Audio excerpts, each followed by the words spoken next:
I'm Jonny Smith. I'm Richard Porter. And this is Smith & Sniff, a podcast in which two friends talk about cars and many other things. So, welcome to the podcast that's... In person. Yeah. For people following the timeline of the Smith & Sniff cinematic universe, this is the morning after our Manchester live show. We're here in... often we record these in a hotel room. This is not a hotel room. This is basically a really nice apartment that I stayed in last night. You've got a matching really nice apartment next door. Yeah. We're in a place called the Juicy Street Warehouse. Yeah. Might be mispronouncing the name of it. It is a hotel, but maybe not. It's not a traditional hotel. Apartment hotel. Yeah. So it's an old cotton warehouse. It's bloody cool. There's nothing more Mancunian than an old cotton warehouse.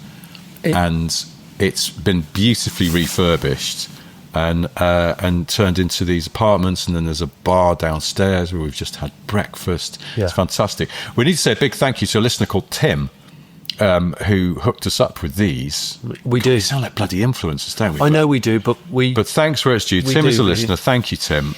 He said, you're coming to Manchester, you can stay at my place. And this turns out to be his place. And he sorted us out with sweet rooms that aren't in fact rooms. They're in fact places you could happily live. So thank you, Tim, for that. So it feels like we're on the set of Friends, but in Manchester. It does. In a good way. Yeah, I think if you were going to make Friends in the UK, it would be better to have been set in Manchester than in London. Yeah. Because... Agree. In many ways, I don't know, Manchester just has much more of a sort of old warehouses turned into cool places with exposed brick. And there's a lot of red brick, which is quite New Yorky. Exactly. Yeah. They have used bits of Manchester to double for New York. Have they? Yeah, when they did The Crown, when Princess Diana went to New York, that was shot here. Yeah. Manchester. So good they named it once, but fucking well, right? Now, we did a live show last night. Yeah. On that side of things, and thank you to everyone who came down. I know this was like a week and a bit ago now, because you've heard what happened at the live show last Monday. Yeah. This is only the morning after that, so I haven't had a chance to get a tattoo yet. So we'll keep considering that one. That's an ongoing story. I didn't say this in the podcast last night. I did it for the audience in the room. Because I remembered just before we started recording, I'm sort of dancing around buying a car, and naughty bastard. The chap's got it up. It's a Honda Beat, and the chap's got it up, but I think it's for quite strong money. It's a good car, I think, but it's still quite toppy on the price. I offered him what I thought was a more realistic amount of money. Yeah. Hadn't heard from him. Just before we started recording last night, I messaged him and went, any thoughts on my offer? And then I put my phone on aeroplane mode. So it was a little play-along game for the audience. Will he have replied by the time we finished recording? It was a classifieds cliffhanger. It really was. Now, what happened is that when I turned my phone on again after we'd recorded the show last night, he had indeed replied, but basically said, sorry, but no. And he sort of did a reverse find another on me. He did. He went, I'm sure you'll find one that you like more at that price.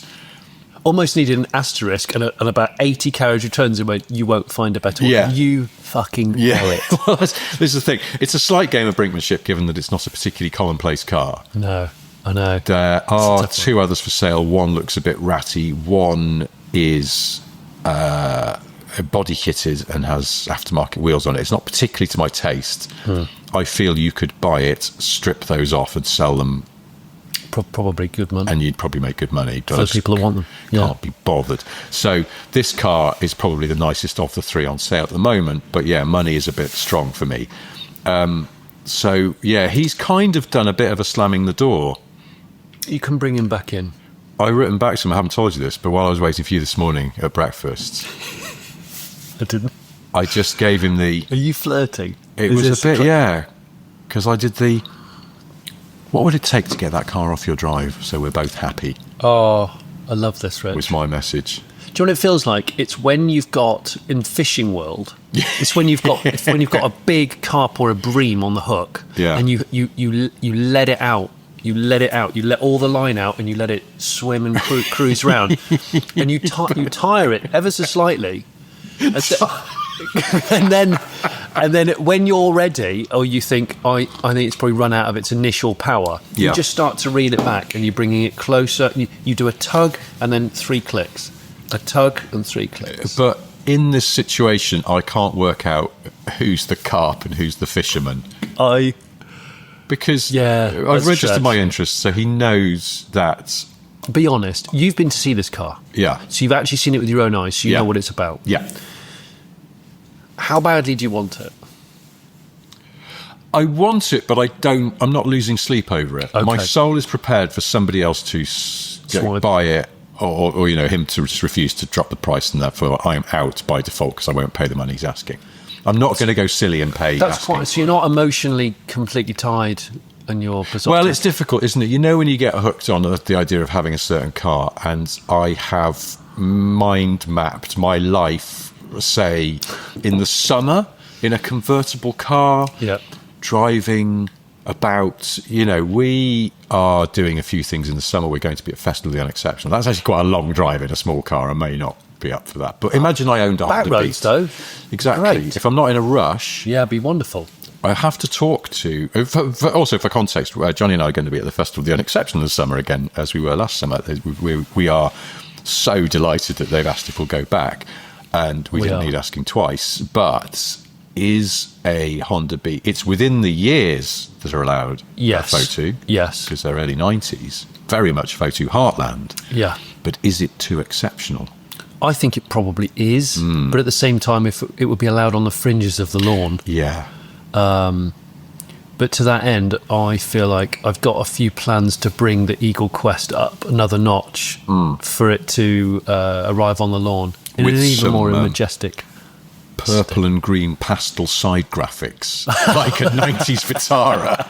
That say spokes. What about eagle in very swirly writing? What about a spare wheel mounted on the boot with a vinyl cover which actually has an eagle in flight on it? That's we're going to fully Vitarize Overland Eagle. Overlanding Eagle. Well, as the eagle flies. I can't think of anything less appropriate for some mild to mid off-roading than a stretched limousine. Oh, the belly graze. The belly grazing would be ridiculous. You'd have to jack it so hard. Anyway. But the eagle will be there. But yeah, so the problem is I have, in a way, mentally projected forward because I'm thinking, right, we're going to Festival of the Exceptional. We're going to be at Goodwood Festival of Speed again, working with them. Yes. This summer, there's a Bicester Scramble coming up in April. Right, okay. And then we're going to be at the Pistonhead's annual service in August at Bicester. Yeah. So there's various car-y events over the summer that we are going to be at for sure. Yeah. And there may be some other ones one of us might rock up at. And if it's me, I was about to say, what would be nicer than going in a lovely, unusual K-car? Well, because we can't travel to the event together normally because you're coming from Bath and I'm coming from near Stamford, and I have the Eagle stored near me. So even though the Eagle is an 8-seater, I normally go on my own, which is just idiotic. But hey, this podcast is idiotic. Perhaps a commercial opportunity for us that in future you go, if you live in the sort of Lincolnshire, Rutland area, and you'd like to go to, say, Pistonhead's annual service with TV's Johnny Smith, out of YouTube and podcasting also, he will drive you there. Just £1,000 a seat. Shall I do that? Clean up, that's $7,000 in your pocket. What, it'd be like a retro Uber? Yeah, retro Uber / sort of everyone's going to a funeral. I mean, it is a black limo. Funereal Uber. Fuba. Fuba. And that £7,000 could pay for the swirly, pastely graphics and the tailgate mounted wheel. What about a bull bar? I know they're not very correct, but a white. Oh, chrome. Okay, yeah. Chrome bull bar. Yeah. Nice. Do you know what? I know a really horrible 3-spoke wheels, really dished. I know a really accomplished funfair artist. Oh. I have had fantasies about getting them to do something on a car. I haven't specified which car. I've had a few dreams lately, and one of them was that I turned my ghetto Boxster into an art car. Okay. That's centred around funfair scroll work, which was quite a psychedelic dream, actually. Can I make a pitch for this? Yes. It's Nigel Mansell. But wait. When Mansell drove for Ferrari, yes, his nickname amongst the tifosi was Il Leone, the lion. Really? Yeah, because he was such a fighter, you know. He didn't give up. He was fierce. Yes. Had spirit. The British lion. I want, airbrushed on the bonnet of your Boxster, Nigel Mansell, but he's got a mane like a lion. So is he like Aslan? Aslan, that's the feel, or Barry Gibb. Or Dave Richards. So we've basically Leonised Mansell. So three lions on our shirt. Yeah, you got with no 3 leonine men on the. Yeah, but with no football reference at all. All automotive lions. No. So, but yeah, front and centre, the biggest of them is like a lion with a moustache. Would the moustache go into the mane? Ooh, no, because that might look a bit wizardy. I think you've got a kind of church and state separation between the moustache and the mane, because they're texturally and colour-wise they're different. The moustache is still dark, and the eyebrows, of course. That's true. They bring something to the party. You really got me thinking there. Yeah, it could be good. So I've had a dream. I had a dream about a fairly psychedelic art car idea on the Boxster. I've also had an idea. Do you remember? I think it's the Doors film with Val Kilmer. Yeah. Do you remember when he starts walking into the desert in his dreams? I think he's taking some drugs. Yes. Okay. I'm just going to put that out there. I don't remember this, but go on. He would walk into the desert and think about... he would be called by an American Indian. Right. And I think it was... I think in the film it was because Jim Morrison, as a boy, witnessed a car accident and saw people dying at the side of the road who were American Indians and Navajos. And he, as they drove past the incident, he thinks their spirit almost migrated into him. Now, this could be the drugs talking. It might be. But anyway, this is depicted in the film. And then it's parodied in Wayne's World 2 when they said, if you book them, they will come. Okay. So Wayne has a dream and meets Jim Morrison in the desert. And Jim, with a totally open shirt, goes, if you book them, they will come. Is that also not a Field of Dreams reference? Yes. Double referencing. It's double. It's layered. Yeah. So, I mean, the Wayne's World movies are very nuanced in that respect. They absolutely are. Yeah. So I've had this. I had this dream last night involving a similar kind of walk into the desert with an open shirt, with quite dreamy music in the background. Do you know what it's based around? What? That I needed to buy a hot Hillman Imp. Of course. So unrelated.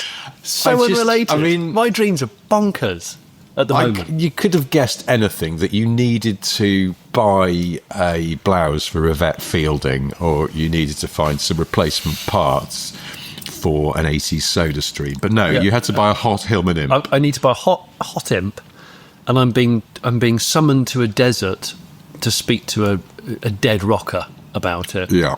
Would Jim Morrison have had a Hillman Imp? I think he would have had anything that moved. He would have had no mechanical interest at all. But if there was a bunch of cars and none of them started apart from the Imp, he would have just gone, yeah, we'll go in the Imp. Do you like the Doors?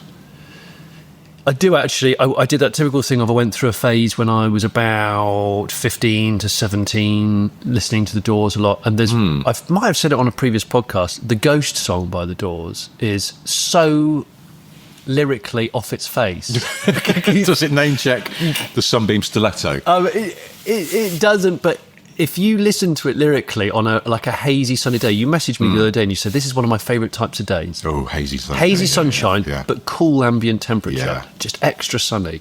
And I am the same. My kids say this to me, Daddy, this is going to be one of your favourite days. It's cold, but it's so sunny and clear. Yeah. Not the full, I think it's a winter anticyclone is when you get that very clear blue skies, but it's cold, crisp. This is not that. I mean, maybe it is still an anticyclone, but it's spring. It's one of those first days where it truly feels like spring. And there's a bit of pollen, about. A bit of pollen. Bit of blossom, potentially. But it's that hazy sunshine but mostly blue, if not entirely blue skies, but the air's still cool, not cold, cool, crisp, pleasant. Yeah, good for induction. Really good for induction. Yeah, You're making at least another 20 personal horsepower. Just you are. Because of You're walking quicker. The reason I messaged you about that particular lovely day, it was a couple of lovely days, that was that I saw my first British Shortsman of the year. we love a Shortsman, don't we? A mate of mine who lives up the street from us is such a Shortsman. He said to me not long ago, he went, I'd wear shorts all the time if I could. What was stopping him? He's a lawyer. I don't think that may be it. Professionally, I don't think he went. The shorted lawyer. He does really big property stuff. I love that. And if he went, yes, I think we can secure this for the 850 million that was agreed, and he's wearing shorts, I think the client would go, Are they Savile Row shorts? No, I don't think it matters. You can still see a middle-aged white man's legs. With not socks good. pulled up just too high. Oh, well, but then you sort of look like an Australian postman or something. I don't know. It's not good. No, so this mate of mine, but this wasn't who I saw. I just saw a stranger. But what marked it out as a Shortsman is because it was cool, and he had acknowledged the coolness of the air because he was wearing a jumper with a shirt underneath. Right. So top half dressed for early spring. Yeah. Bottom half, the shorts are on. Full short celebration. Shorts. Yeah. And I just thought that he is a Shortsman and a half. That's good shorting. Yeah, I'm not ready for shorts yet. No, I'm close to ready for shorts. It's just, not a bloody chance. I'm going to Los Angeles in a couple of weeks, and I'm not even going to take shorts with me. I think it's too. No. Apart from anything else, it's April in Los Angeles. Everyone will still have scarves on. And be complaining about how freezing cold it is. Whereas you'll be 22 degrees. It'll be t-shirt. Oh, it's t-shirt weather. It'll be t-shirt weather, but crucially, not shorts weather. It may be a light trouser opportunity. Yeah. They may chinoise up, but I'm not wearing shorts. Yeah. In urban situations. I was driving around in the Boxster Spyder RS the other day with its convoluted bikini roof. You were telling me about this last night and how you opened the boots. Yeah. It's like, that's an arse ache and a half. It's the first time I took the roof off. It's like so obviously a Boxster, you just pull a lever and then it has an electric roof and it goes down. You pull a lever anymore. You do on yours, don't you? But you do on mine. Has yours got an electric roof? Yeah. Oh right, of course it has. Yeah, because and it takes like 10 seconds. Yeah. But the Spyder, it's that weird thing of you pay extra for more hassle. Yes. Yeah, and a lot of hassle. I know, and it really, like I was saying to you last night, that it baffles me that, by all accounts, that Spyder RS is an excellent car, but why don't they offer it with? You could have as an option just the regular Boxster roof. Yeah, and it would make the car more usable. In a sort of just pop the roof down if it's a nice day. Yeah, I mean it does look like, because you've got the double hump like rear boot cover tonneau-y looking thing. Yeah, it does look like it looks like a baby Carrera GT. Okay, but I say baby, it's probably not that much smaller. It might actually be the same size because you know how cars have grown. Yeah. And the RS is wide. And it's one of those things where when you first buy a tent and it takes, it's quite daunting. You've bought a tent, you've turned up at the campsite, you haven't done a dry run, rehearsal. Yeah. It's annoying, especially if there's family or friends about going, how long is this going to take? Yeah, yeah. You go, look, just go. Yeah. You go and have lunch. Yeah. I'll meet you later.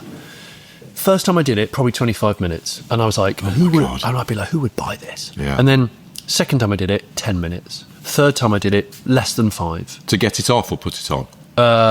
To put it on. Put it on's harder than taking it off. Yeah, yeah. And actually, I've come to the conclusion after living with it for a week in amazingly good weather, because I have a habit of borrowing convertibles when the weather's just simply not acceptable. Good, the beast from the east. Convertible, please. And I never experienced the convertibleness, but this time I have. I think I could get it all done and dusted in, say, 3 minutes. Okay. 3 or 4 minutes. Yes, but that's versus 10 or 12 seconds from a regular. And you have to pack it down really carefully because it simply won't click down otherwise. That all inside that tonneau thing. Oh, God. It all has to sit just right and folded just right. Like military trouser folding in bunk inspection. Yeah. For some reason, when you've had to do it manually like that, I'd have damp tent fear. You know, you put away a damp tent. Not that much into tenting, but if I putting away a damp tent is awful. You can't sleep because you're going, that tent's damp. Well, you know you've got to take it back out again. Yeah, yeah. Like immediately. The biggest problem is 150 grand for that Boxster, which is the RS. Yeah, a lot. Yeah. And the biggest problem for me is I've not driven it, You said it's great to drive, but it's intense. It's really raw and intense. The biggest problem for me is the Boxster GTS 4 litre, like we took to Le Mans. Yeah. That is a sensationally good car. I was absolutely smitten with that car. I just thought it was so good. And it is. And I think if you're going to do track work, which most of us aren't, I would say, in the real world, then obviously RS anything trumps non-RS. But the problem we have in the UK, and without wanting to go down a ranty road, is the state of the roads in Britain don't show any signs of improving in the near future, what with councils going bloody bankrupt. So the problem with the RS is where are you going to use it and capitalise on the RS-ness that you've paid through the nose for? Yeah. I'm not interested in going to Bisexual Heritage and turning up and everyone and spotting the carbon winglets and things, and everybody going, that's an RS, so that, therefore it's amazing. And don't get me wrong, my son was all over it. He loved it. But in the real world, the non-RS car rides so much better. It avoids potholes nicer. It's just more comfortable. And how often are you driving it at even 8 tenths, let alone 10 tenths? I'm personally not. I was just looking this up because I wanted to double check. So the Spyder RS is from 125,500 quid. Okay, the one I tested was one. Well, that's it, because you're going to option 48 or something. Yeah. The GTS 4 litre from 77,300. Yeah. That's half. Do you? Basically half. Well, if you take it absolutely unoptioned, which I guess you wouldn't, is it nearest damn at 50 grand better? I can never unthink these things, because I say to people, hang on, that's like you could buy that and then another really good car. You could go out and buy a 911 or like the hottest Subaru, let's say, in Impreza, or something completely different, and it would be wonderful. I mean, I hesitate to say that a 77 grand car is a bargain. It's not a bargain. But that GTS 4 litre is cheaper than any 911 now. Yeah. And it is so nice to drive. Yeah. And so perfectly sort of in between raw and sporty, but usable and sort of comfortable. I think for most people, most people's driving ability and want, I think it's boom, amazing. Because we are now to get into a 911 now, they are from, and I'm reading again from the Porsche website, from £99,800 to 100 grand. 100 grand. You can't get to a 911 for less than 100 shiitake mushrooms. And or you can save yourself 23 grand and get one of the nicest cars I think I've ever driven. Yeah, it's really good. Anyway, food for thought. So, New Year's Day, a long time ago now, I forgot to mention that on New Year's Day, I had to drive over to a family friend's house. And you normally see things at the side of the main road. A shoe. Yeah. Lose a bit of arch liner or bumper from an incident. Sometimes a bumper, yeah. Occasionally a bottle of what we might know as roadside Rioja. These are things you see a lot. Yes. The traffic slowed down a little bit, and I noticed just a cam belt. Oh. Yeah. Snapped? Yeah. Oh. And I just looked at it and went, oh, did that happen today? Oh. Can you imagine if... I hope it was a non-interference engine. New Year's Day cam belt. Oh, yeah. Snap. I had that once on the M6 on Christmas Day. A very significant... I didn't have time to look because I was, in fact, swerving, coming outside lane of the M6. Yeah. And I just saw up ahead, it looked like there was a car sort of in the central reservation. So immediately I was a bit like, something's not right here. Yeah. Slight curve. Suddenly there's a bloody great hunk of something mechanical in the road. Like it looked like half a gearbox or something. Thankfully, I just passed the car that was in the middle lane, so I was able to duck in. Yeah. But there was, a fucking great chunk of metal in the outside lane. And then, a few hundred metres on, oil. A blue 206, a lot of oil, and a 206 had just stopped up sort of against the barrier in the middle of the motorway. Why do people not pull it over? Well, I guess probably because, I mean, they're driving a 206. They're probably not very into cars and not very good at driving as a result.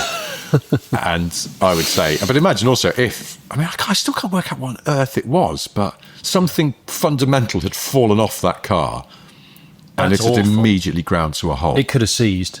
Exactly. And then just thrown a rod out. Yeah, I mean, it hadn't hit the barrier as far as I can remember it. It just, they pulled it. But I think probably they just didn't have time to get across. I can understand why. Yeah, you'd want to get to the hard shoulder, but perhaps they just couldn't. The car just seized. So I'd love to hear some seized or maybe full mechanical failure letters from the listeners. The full seizure thing is quite dangerous. I don't know whether I should file this in my list of irrational fears, because I feel like it's reasonable that it is a low-level fear of mine that you are at high speed and an engine just seizes.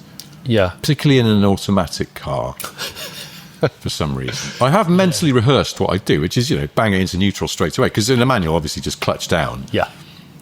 Yeah. But how quickly would things go south? Because the wheels are going to lock, aren't they? Yeah. I would imagine. If the engine's properly seized, it would be seized enough that the momentum wouldn't be able to overcome. And it depends. Would you rather it was wet or would you rather it was dry outside? Well, that's a good question. Because could you use the wetness to your advantage to kind of counter-steer and slither? Slithering. Maybe a little Whereas bit if of it's a low-mu surface might be your friend. I don't know. Bone dry morning in Arizona or something like. Oh, my God.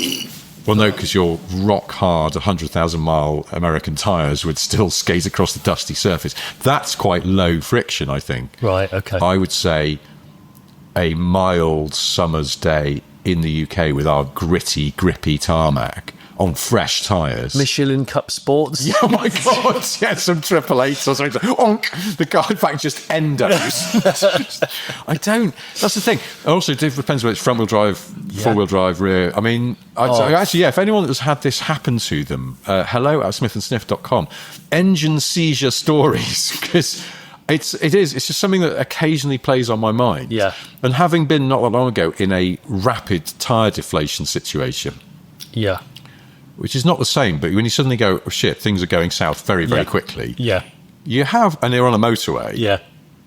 You've got to have your wits about you. Yeah, you do. You absolutely do, because you haven't got much time. No. Especially if you want to go from outside lane to the hard shoulder. Yes, well, this is exactly what happened to me. You don't want to be in a fast lane. No. And also children and wife and dog in car. It's just like this. No. Yes. That's protection industry kicks in, but not good. Just driving up to this Manchester gig yesterday afternoon, there was a lorry up ahead, and I couldn't see it at first, but there was fragments of tyre. Oh, God, yeah. Shredded. Yeah. And this lorry had obviously had a blowout, and it was just flailing, and it was one of the back ones that I don't think the driver had noticed. Oh. Because, it has double sets. Yeah.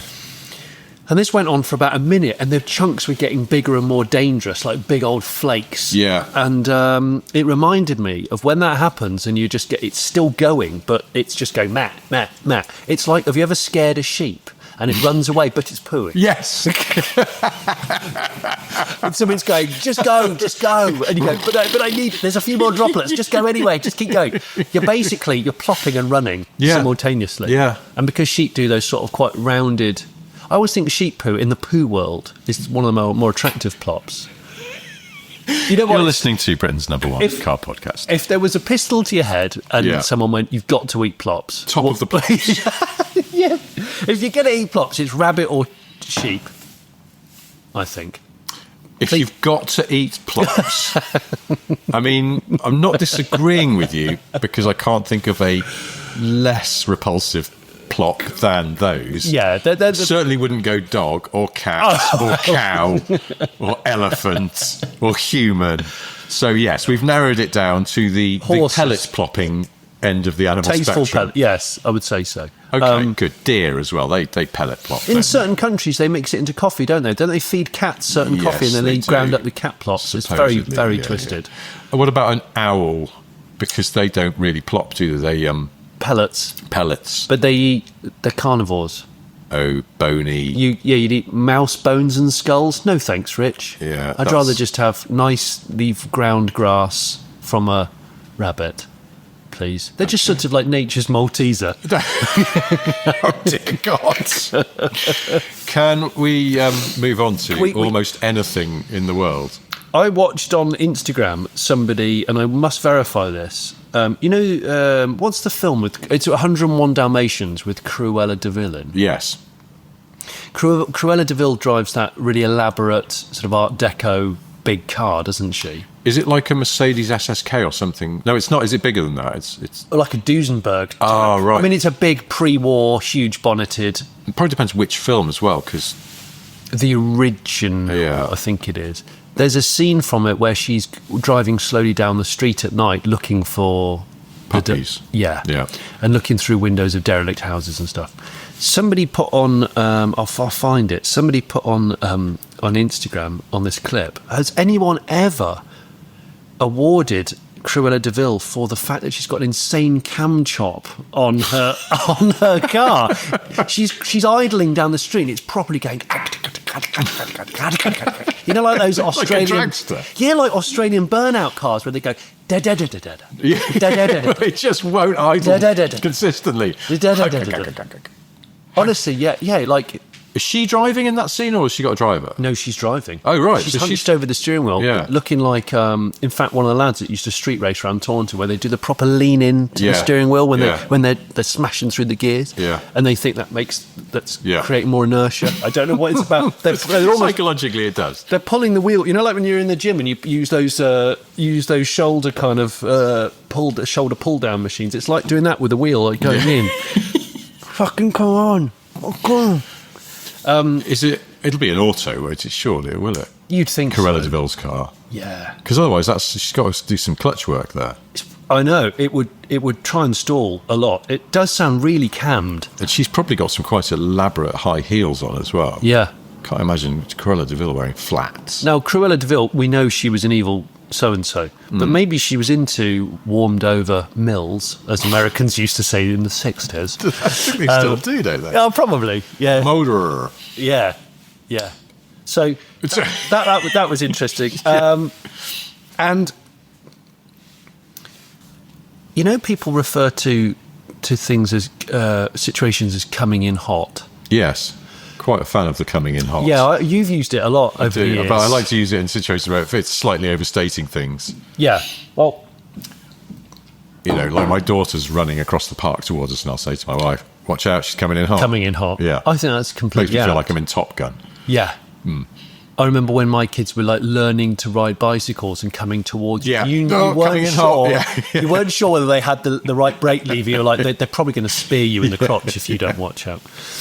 So I did the thing. I didn't do a car coming in hot recently. I did and we've all bloody done it. I had some porridge in the microwave. Yeah. Now, you and I often... That's literally coming in hot. Oh, my gosh. I took it out of the microwave and then immediately started walking from the kitchen to the living room, and it was so fucking lava-like hot. I was almost crying to myself, but I had to get to... I didn't want to drop it, of course. No. Had to get to the table.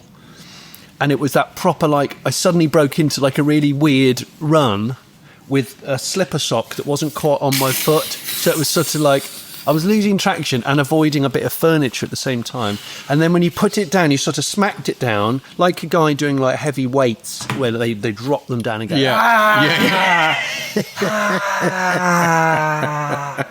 And there was nobody there apart from the cat who just went, what are you doing? But hang on, your poor living room carpet, between the cactus incident and the porridge... Oh, it's ruined. It's ruined? Yeah, it's ruined. I'm vacuuming it every other day just to try and get the remnants of the damn cactus out. Oh, God. That prickly pear is a bastard. Not to get too diverted, but fuck it. Which porridge do you have? What sort? Oh, it's... it's the one that's apparently good for the environment. Oh, really? Okay. Yeah, I can't remember the name of it. In the colder months, I'd become quite fond of... I can't remember the brand... Yeah. They come in the box, and then there's sachets. You dump the sachet into your bowl, and then the sachet is marked with a line. You fill the milk up to that line in the same sachet, dump it in the bowl. That gives you the right amount. Bung it in the microwave. That's Quaker. I'm sure that's I think it might be Quaker. They do different flavours. There's like a cranberry one, and there's I think, strawberry and raspberry or something. Yeah, that's right. And they're delicious. And I've only just discovered why they're so delicious is because they're incredibly sugary. Yeah, they are.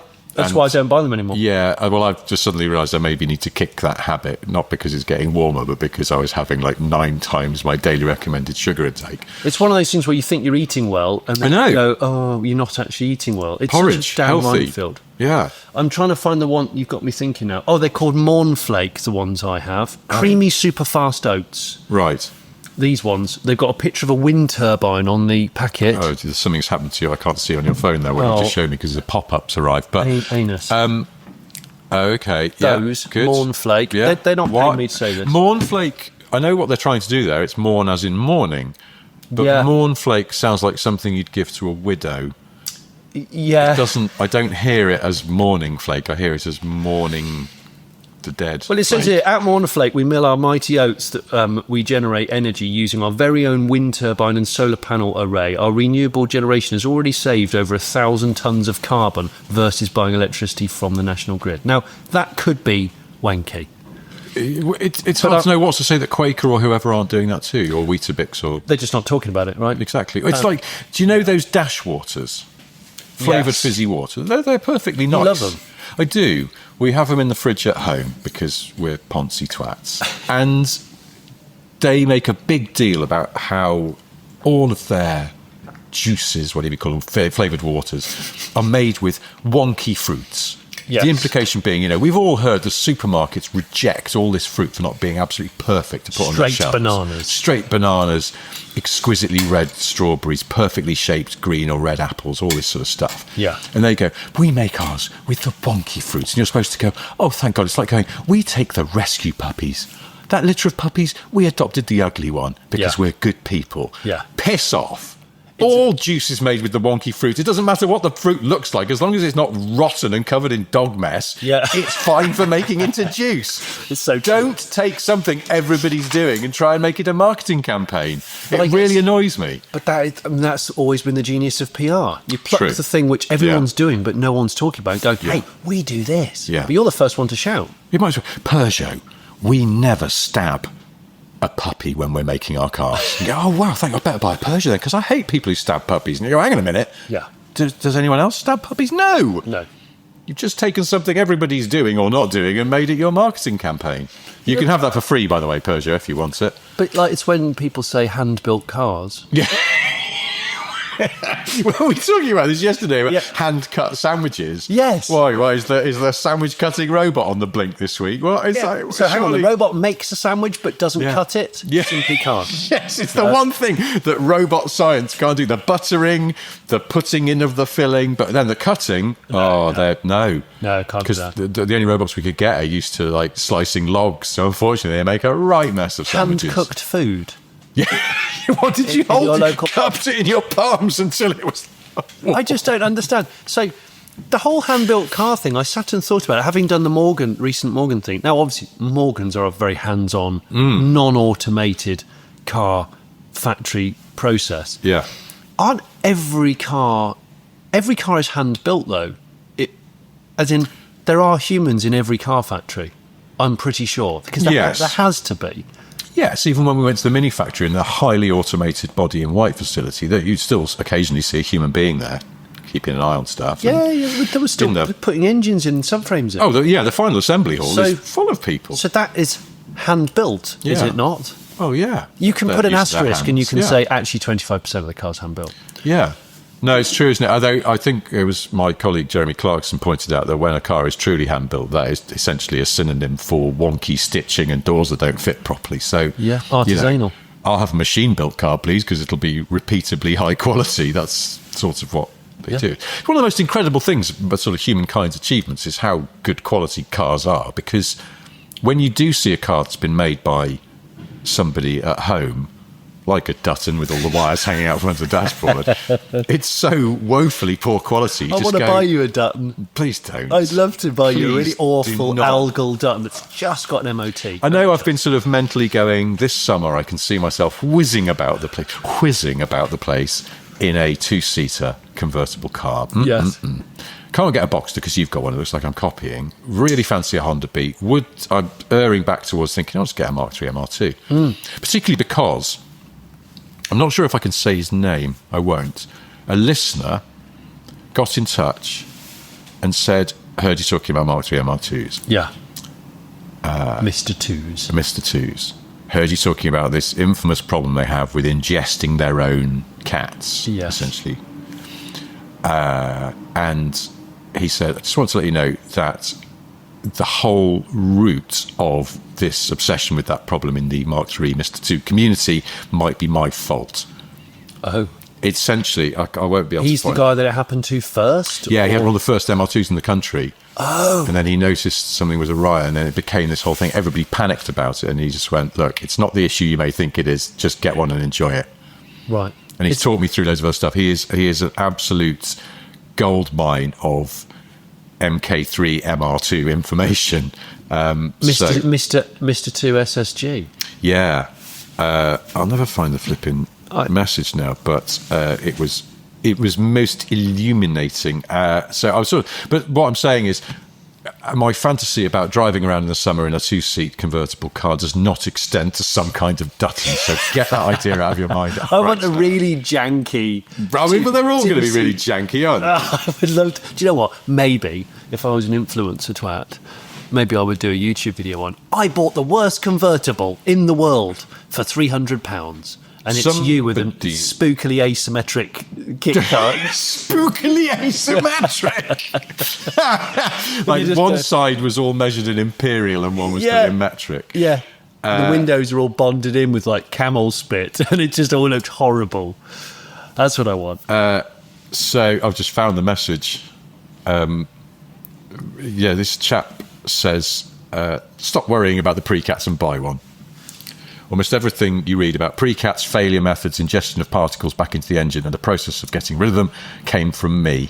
Back in 2000, I imported a new right-hand drive MR2 from Denmark at a huge discount. Remember when you could do that? Yeah. We did it on Top Gear, on old Top Gear. Yeah. Being young and idiotic, I quickly set about seeing what I could do to improve it and became active on the MR2 Roadster Owners Club Yahoo email group. Remember those? Oh, my gosh. Wow. This is, I mean, again, talking as we were... this is very 90s, isn't it's very 90s. This is 2000, so we are essentially still the 90s. There were only a handful of us back then, and web forums, bulletin boards, and forum fuckwits were a thing for the future, so it was all very congenial.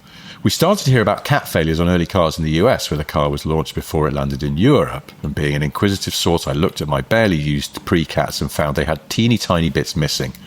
I theorised the gas flows pulsing from alternate directions in the frankly awful manifold were to blame, and that because Toyota had done away with the EGR systems on the car publishing in the BGB, Big Green Book, it's Toyota Workshop Manual. The exhaust, done away with the pre-cats. Yeah, the exhaust gas scavenging via VVTI was being used to circulate some exhaust gases. The pre-cat must be getting into the bores that way. Okay, so I then posted a pictorial guide showing how to gut them and be rid of the issue using my weeks-old MR2 as a guinea pig, with the often repeated, if it's not in there, it can't break. Next thing I knew, my guide photos and utterly unproven theories were, inverted commas, fact, and published everywhere from Parker's Guide to Honest John. Really? So essentially, this chap is responsible for an awful lot of that. He's spreading the mythology around the car. Yeah. He's got lots of information about it. He just basically says, scratch the itch. It's worth it. 90% of the thrill of a contemporary lease for 20% of the running costs. I had 2 of them, did about 100,000 miles in them. Even managed a fortnight's holiday to the south of France via Le Mans. Brilliant little cars. I bet they are, Brit. I've never lived with one, but... Have you noticed, again, I promise I will soon tell the story of my Range Rover. It's just that it is an ongoing... I can't believe it's an ongoing situation, but it's still an ongoing situation, so I can't just talk about it before I've squared everything. It's infuriating me, and you will hear about it soon. But in the meantime, I do feel I was inadvertently ahead of the curve, because it seems like every damn influencer is buying an L322 at the moment. They are. It's nuts. It is. So everything. Drive Tribe, bloody... Yeah. Loads and loads of people. I mean, I don't want one, but I know lots of people do. I've already had one, so you've had one. I've done and it. There's lots of like £1,000, £2,000 ones. I know, and I just shudder personally. Well, because it is almost like I've pointed this loaded gun at my foot. What's going to happen? And you go, well, I can take a guess, but let's let you take 40 minutes to explain. I'd rather buy a 70s Lotus with Would you? With 2 for suspiciously cheap money and set aside 2 hours of prep time for it before going on a cross-European road trip. Yes, I'm going to drive to Istanbul. See you there. Yeah, honestly, I would rather do that with basic hand tools and just filming it and go, I've got 2 hours to do any checks, any prep on this car, and then I'm just going. Yeah. I've already and got halfway through, someone rings you and you're trying to do an important work call while still like fiddling with something in the engine bay. I'd rather do one-handed. that. I would. But so the thing is, I feel like, well, anyway, I was there first, ignoring Harry Metcalf and Jeremy Clarkson and all the other people who had L322s. But anyway, they're great cars, and mine was pretty good. It's the after selling in inverted commas has been the biggest stress of the whole ownership experience. But I feel like the MR2, the Mark III MR2, is ripe for that sort of influencer pile-in. Yeah, because they're fairly cheap. They're really good fun. They do have known problems, so you can go and idiotically buy a really cheap one and then go, oh no, the whole subframe is made of bran flakes and get content out of it. Yeah. But they are fundamentally great, fun cars for the summer. And I'm like, I should just get in there before the influencers get in and drive the prices up. I've got plenty of time for them, chap. Should I just go and get one of those and stop fuss asking about beats? No, I'd get beat. Well, it's just... But I mean, it's a different price point, but... It's not, though. Isn't it? No. Oh, okay. No, I mean, you can get an MR2 for less because there's just more of them around. Yeah. You could get that's the thing. I mean, you get a solid beat would be 5 or 6, easy. Yeah.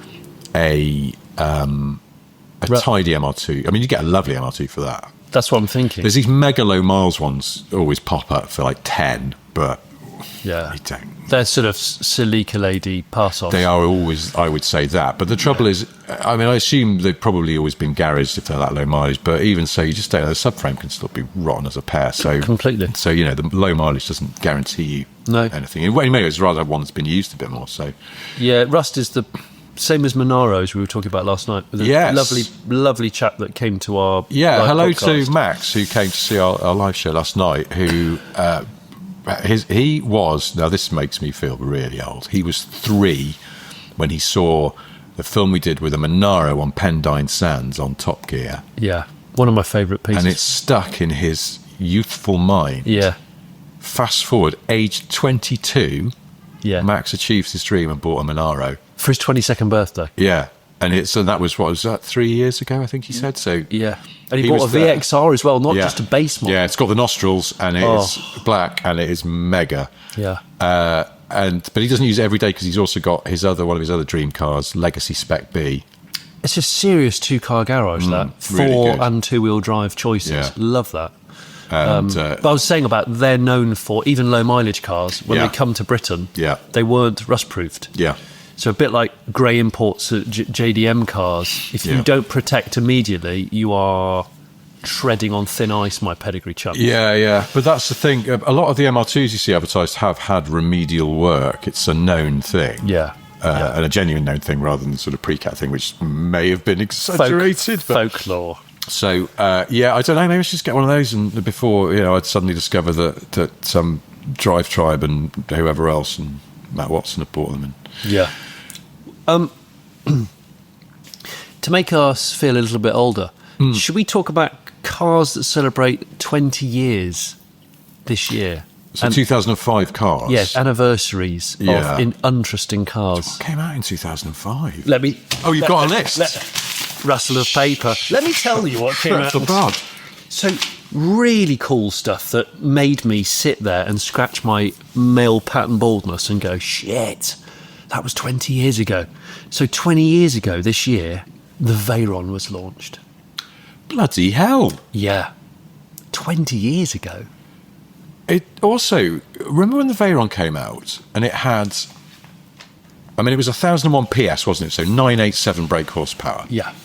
And that was mind-boggling. Yeah. But then actually, they just kept fiddling with that engine. And by the end of its life in the Chiron, it's up to, where are we now? Was it 1200? I think it's more. Is it 1500 maybe?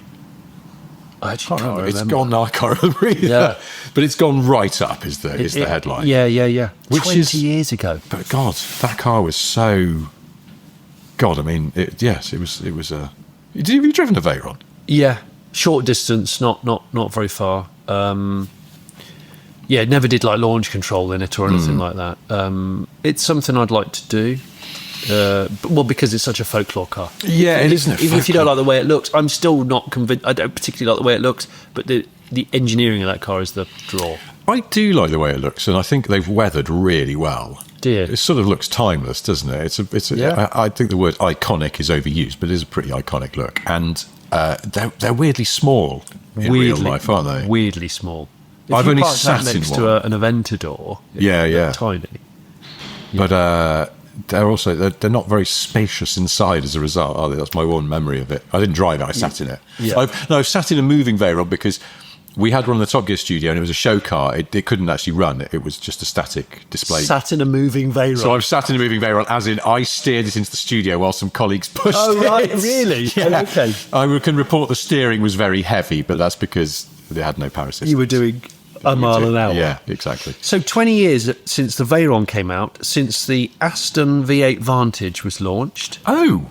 Yeah, the ones that I think are exceptional value now. They are, It's aren't still they? one of the best Astons, actually.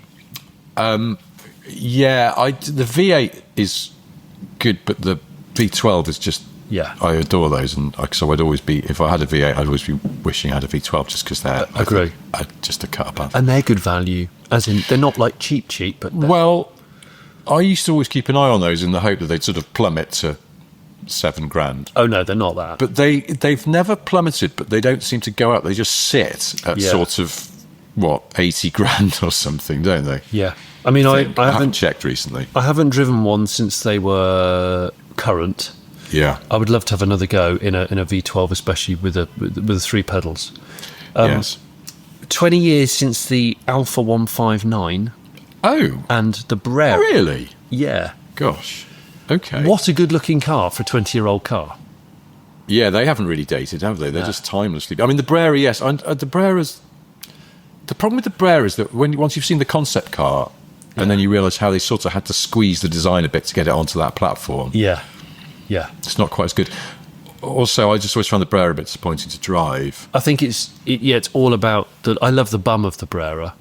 But the profile, yes, it looks like one of those inbred specialist goldfish.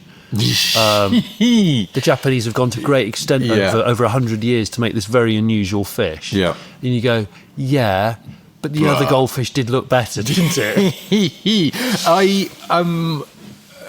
I had a Brera hire car weirdly once. Did you? Yeah, and the driver's seat wasn't screwed down properly, and so when you accelerated, it very gently just rocked back. And when you braked, it just Click, just a little click, bit. click, click. That's so annoying. And That's so annoying. I mean, dear God, it was annoying. And that is I cannot disassociate the Brera from that. And so they're tainted. I know. all you stupid, needed is but- like a little Torx set. I know. And a couple of seconds they nip it back up. So weird that that was a hire car. I'm sorry, I've just pulled up V12 Vantages on piston heads, and there's actually one here, 17,000 miles, and it's for 72,850.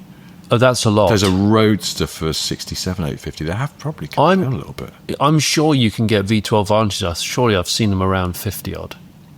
Really? Yeah, I'm sure, but they won't be minty. But I don't mind that, but no, they I'll all have to seem hawk they around seem the to be- piston heads. I would say hovering at the 70 mark would be more indicative. So I was slightly wrong there, but it's also but Rapides.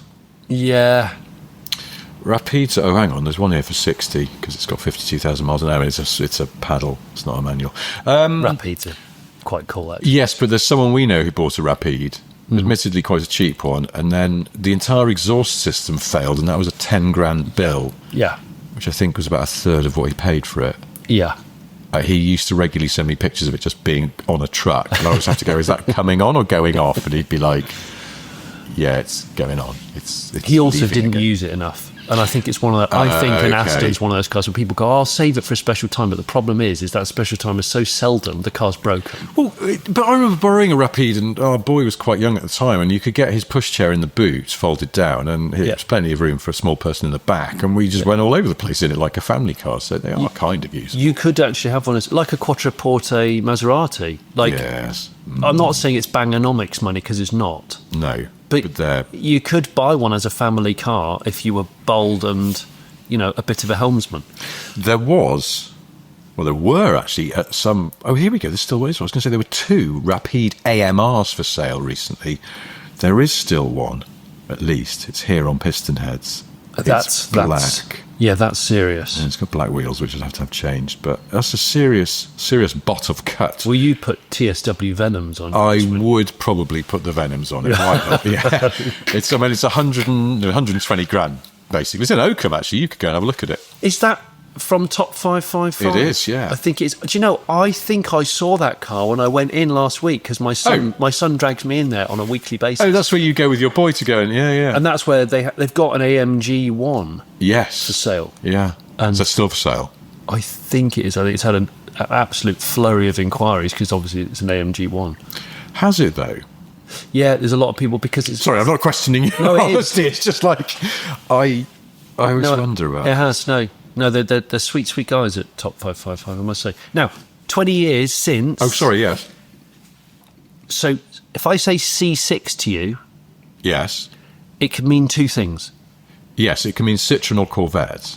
Both of which are 20 years old. Shit off. Yeah, the C6 Really? Corvette. Yeah, C6 Corvette, Gen 6. What a year for C6. And Citroen C6, the car... The quirky thinker's car. There was one at our live show last night. What, a C6? Yeah, did you not see it? No. When we were finishing up and we were sort of still chatting to a few people and people were driving out, it drove past the window and I was in the middle of a conversation with someone and had to go, sorry, I've just been completely distracted by that C6 go past. Hello to whoever came in the C6, we salute you. But then I saw, C6 has got those sort of quite interesting tail lights. Yeah.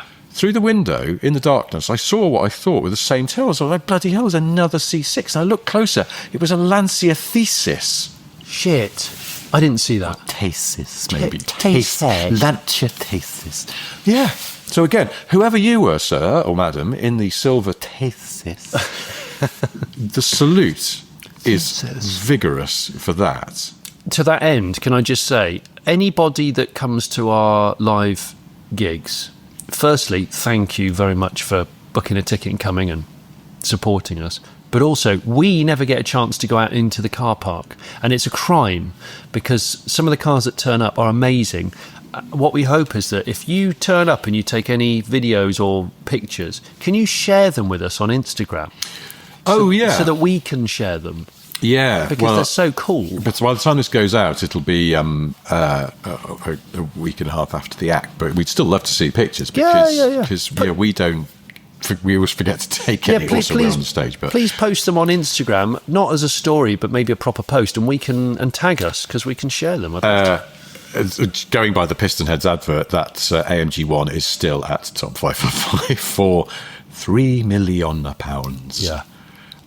It's an amazing thing. I could message them. There's a P1 in there, but the P1 is sold.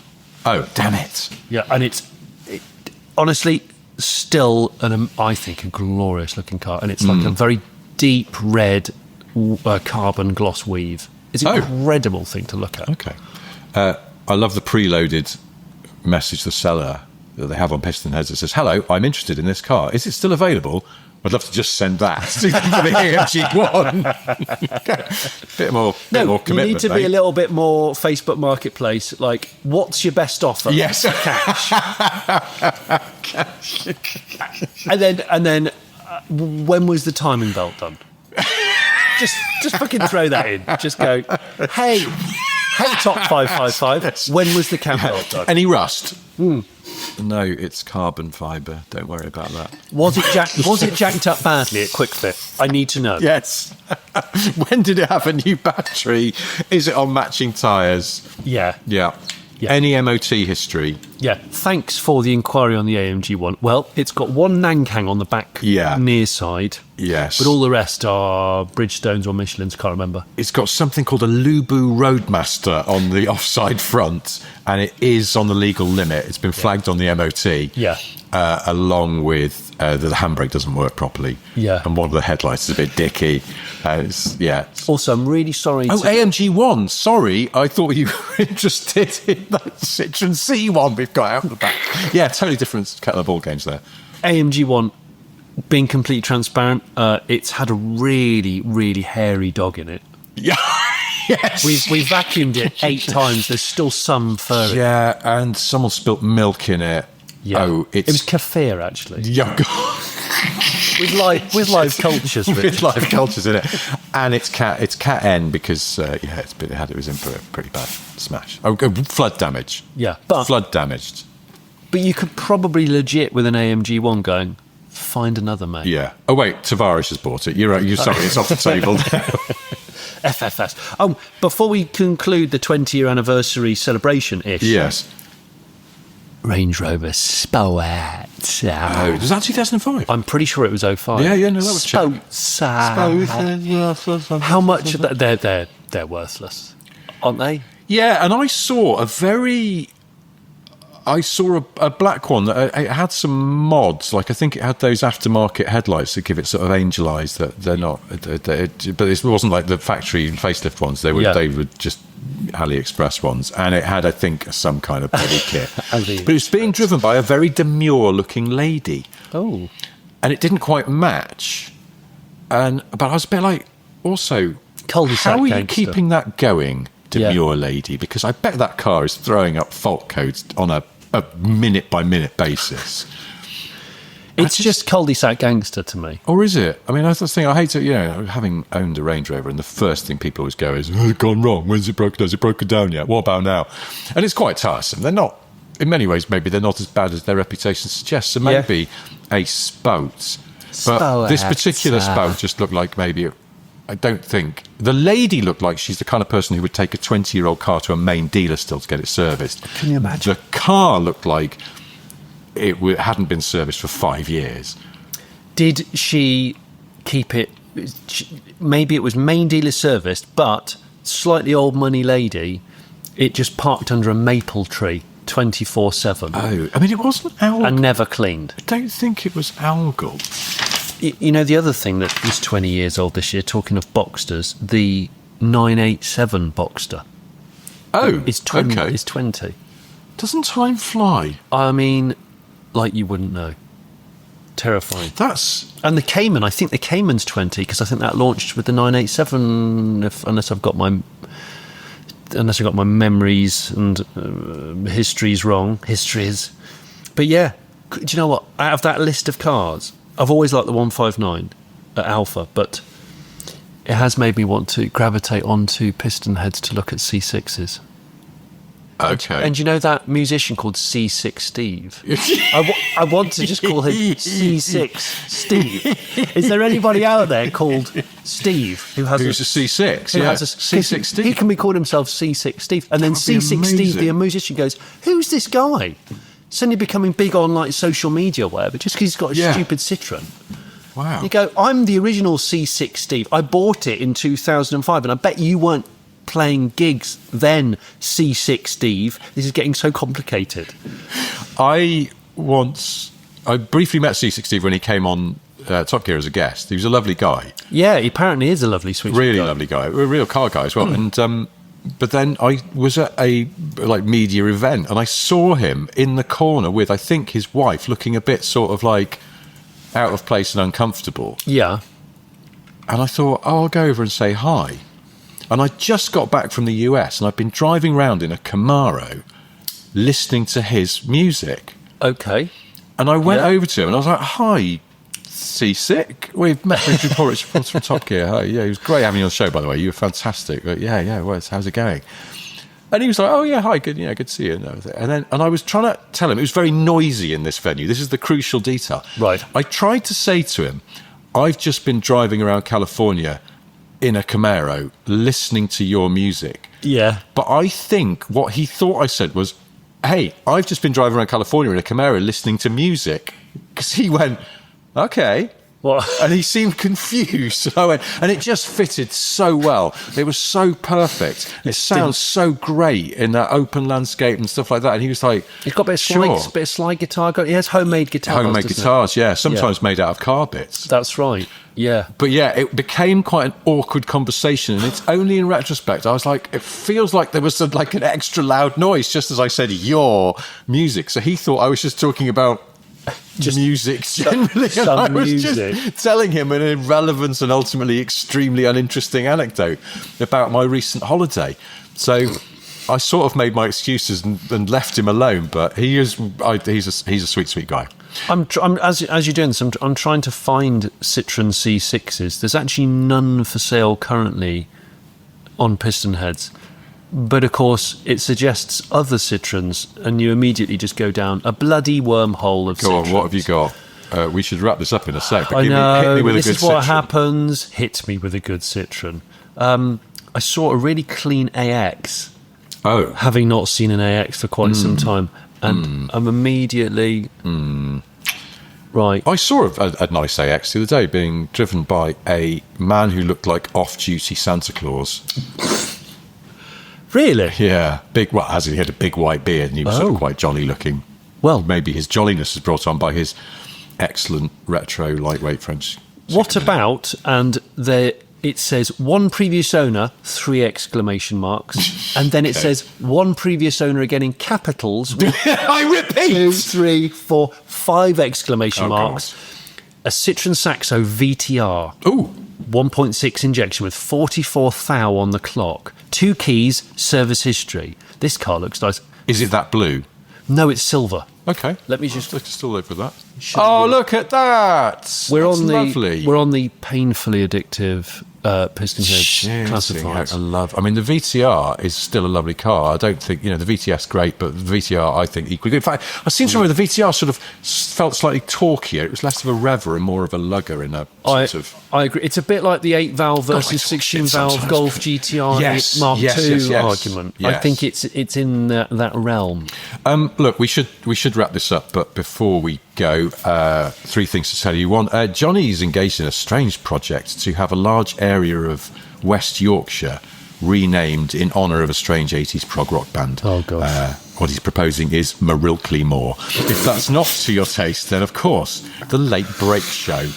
This is about 10 days away from going live. So do you know what's on the Late Break Show? No, I've got absolutely no idea. Some stuff with cars. But all I can say is I've been busy lately. Yeah. Well, I've been busy for about 4 years, but 5 actually.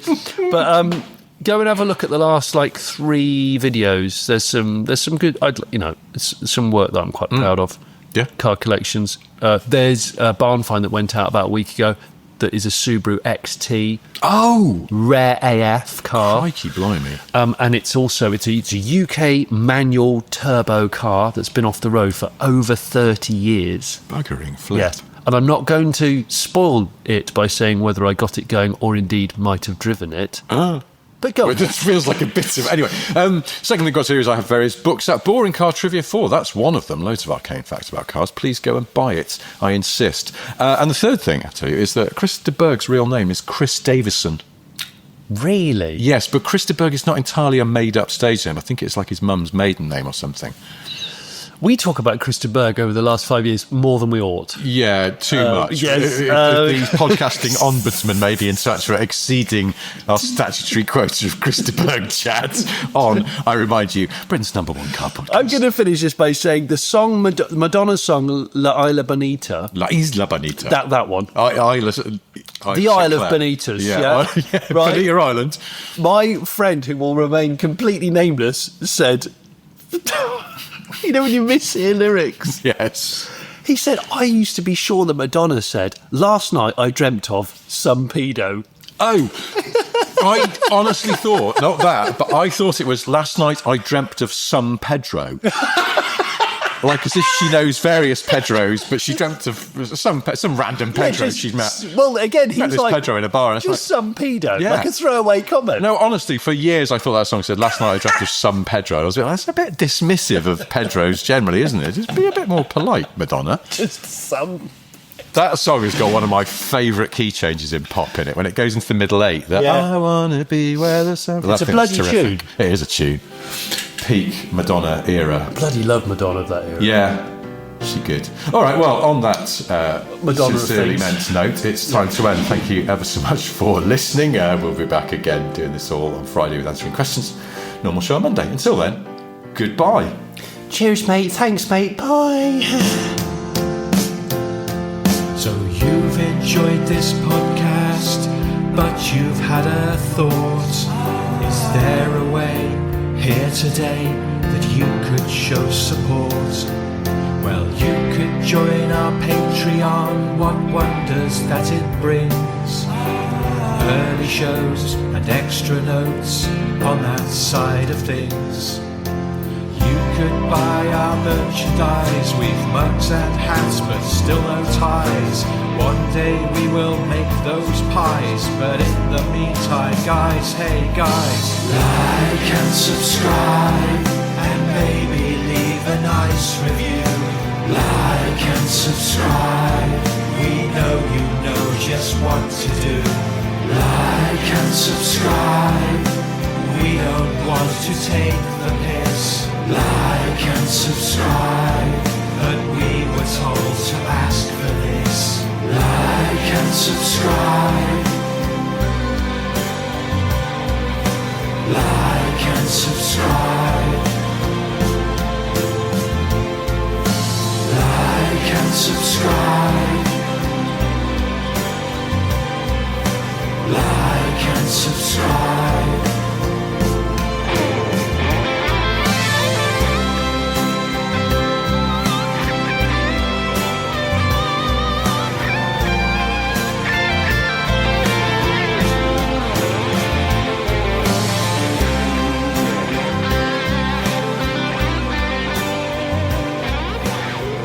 I couldn't stop laughing about it. Well, now that's that song essentially ruined. I'm going to have to just fast forward to the key change because last night I dreamt of some Peter. Oh, God.